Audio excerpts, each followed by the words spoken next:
আসসালামু আলাইকুম রহমতুল্লাহি বরকাতু। বন্ধুরা, আপনারা সবাই কেমন আছেন? আশা করব সবাই ভালোই আছেন। বন্ধুরা, আপনারা যে দেখতে পারলেন যে ব্যাক প্রিন্টিং, ঠিক আছে, এই ব্যাক প্রিন্টিংয়ের যে মেশিনটাই, সেই মেশিনটি হচ্ছে এটা। আমি মেশিনটি দেখাচ্ছি আপনাদেরকে। ব্যাক প্রিন্টিং করা হয়, যেহেতু এটা দুই কালার ব্যাক প্রিন্ট করা হয়েছে, সেক্ষেত্রে এখানে দিতে হবে লাল রং। ঠিক আছে, এটা হচ্ছে ব্লকটা দুই কালার বানাইলে তাহলে একটা ভিতরে লাগাতে হবে লাল, একটা ভিতরে লাগাতে হবে কালো, তাই না? এই হচ্ছে মেশিনটি। আর এই সাইডে লাগাতে হবে কালো ব্লকটা।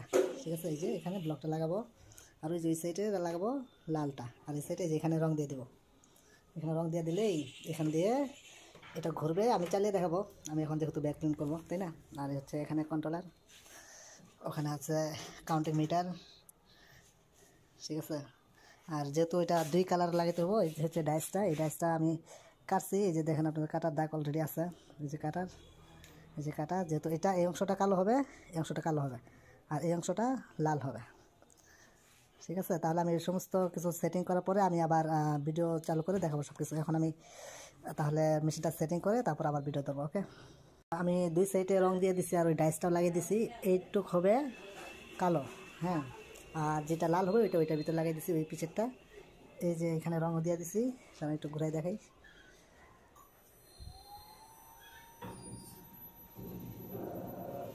এই যে রোলারে রঙ উঠতেছে, ওই যে দেখেন, ওই যে ওইটা হবে লাল, ওই সাইডে যেটা আছে ওইটা হবে লাল। এদিকে দেখাই দিই, এই যে আমি লাল কালিটা এই যে এখানে দিয়ে দিছি। ঠিক আছে, লাল কালি এখানে, আর ওই যে ওই সাইডে ওইটা কালো কালি দিছি। তাহলে আমরা চেক করব, একটা ব্যাগ দিয়ে চেক করবো যে ডাইসগুলো লাগানো সব ঠিক আছে কিনা।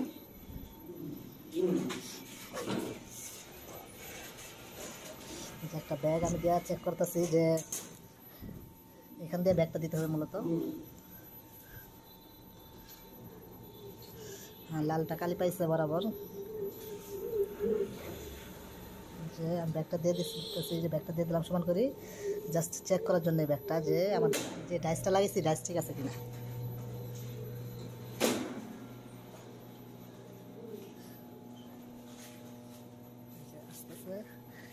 ব্যাগটা চলে আসছে, এখন আমি এটা চেক করবো। জাস্ট এর আগে মেশিনটা বন্ধ করে দিই আগে। এই যে এখানে গেঞ্জি স্টোরটা একটু হালকা আসছে, কিন্তু কিন্তু আর কালোগুলো সবই ঠিক আছে। আমার মনে হচ্ছে যে এখন মারা যাবে, তাহলে আমি মোবাইলটা ওই সাইডে সেট করে দিই, তারপর মারবো। অলরেডি কিন্তু আমি এখানে ব্যাগগুলো নিয়ে নিচ্ছি।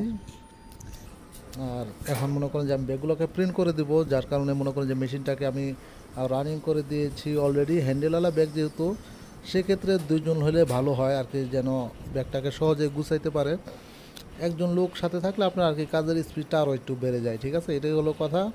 আপনি চাইলে কিন্তু একলা একলাই প্রিন্ট করতে পারবেন। আমি কিন্তু অলরেডি কিন্তু দেখাইছি যে কীভাবে আপনি একলা প্রিন্ট করবেন, আর সামনে আমি আরও দেখাবো আপনাদেরকে যে শপিং ব্যাগগুলো যে আছে এগুলো আপনারা একলা একলা কীভাবে প্রিন্ট করতে পারেন। আর ব্যাগের ব্যবসা যারা করতে চান তারা অবশ্যই করতে পারেন। ঠিক আছে, ব্যাগের ব্যবসা করলে কিন্তু আপনারা লস খাবেন না।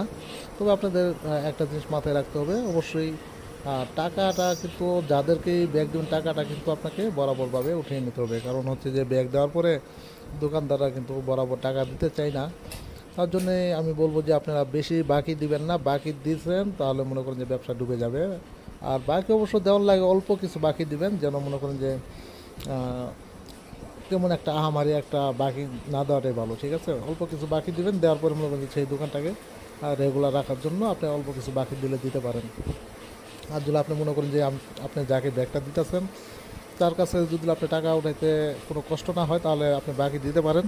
আমি মনে করি যে এটা বাকি না করাই ভালো। ঠিক আছে, নগদ করতে পারলে ভালো। কারণ হচ্ছে যে ব্যাগের ব্যবসার ভিতরে বাকি করলে কাস্টমার নষ্ট হয়ে যায়। ঠিক আছে, মাস শেষে দেখা যায় যে ব্যাগ শেষ হয়ে যায়, ওনারা ব্যাগ নেয় আর বাকি টাকাটা দিতে চায় না। তাহলে আজকে এই পর্যন্তই, দেখা হবে পরবর্তী ভিডিওতে। সেই পর্যন্ত সবাই ভালো থাকেন, সুস্থ থাকেন, আর আমার চ্যানেলটাকে সাবস্ক্রাইব করে পাশে থাকা বেল আইকনটিকে প্রেস করে দেবেন। ওকে, আল্লাহ হাফেজ।